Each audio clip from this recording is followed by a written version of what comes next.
October 7th, 2023, more than 10,500 Palestinians have been killed, including more than 4,300 children and 2,800 women.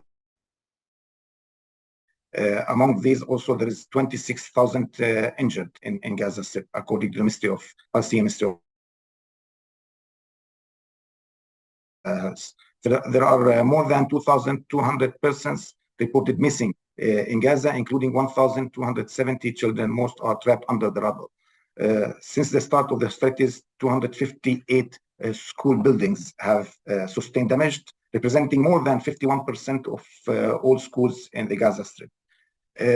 Allow me to say that between February 2022 and September 2023, 9,614 were killed in the Ukrainian war,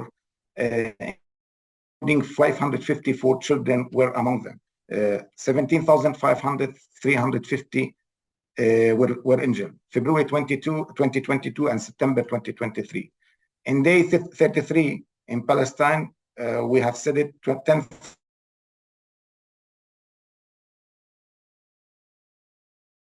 70% of the fatalities, according to the Ministry of Health,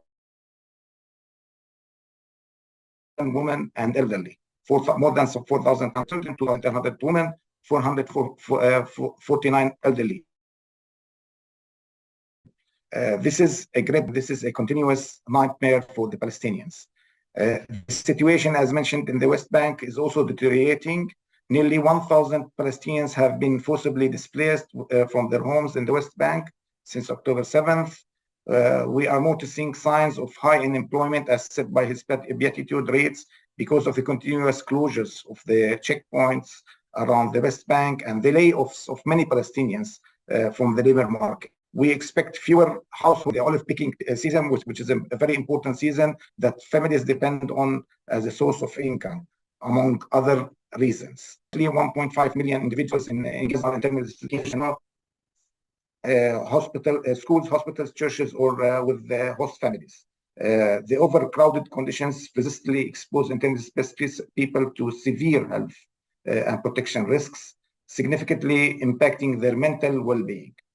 Compounded by damage to water and sanitation infrastructure and the limited availability of fuel for water pumps, there are additional public health concerns.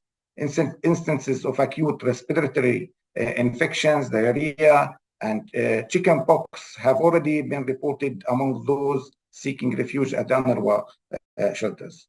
One of our staff, who is internally displaced and staying now in Khan Yunis to the south, as requested by the Israeli military, went out 2 days ago to fetch some food.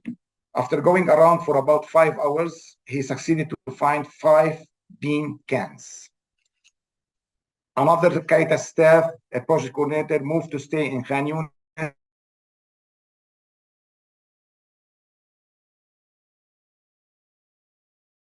After 2 buildings nearby him, he decided to move back to Gaza. He and his family were requested by the Israeli military to again leave to the south and evacuate immediately. Currently, we are focusing at Caritas Jerusalem on the implementation of the activities related to the rapid response, which is a very conservative response. It has started on November 1st. So far, we are able to hire a psychosocial consultant, and we have just finished our first session for Jerusalem and Bethlehem. Our urgent need is an immediate ceasefire, open a humanitarian corridor from the Israeli side so that we can enter basic food, for it is becoming scarce here and non-existent. As said, water is a problem. Anton, yes. Maybe without camera we can listen better, because we don't listen all what you're saying. Your bandwidth is very low, so continue. Yeah. Okay. What I've mentioned, our urgent is an immediate ceasefire, open a humanitarian corridor from the Israeli side,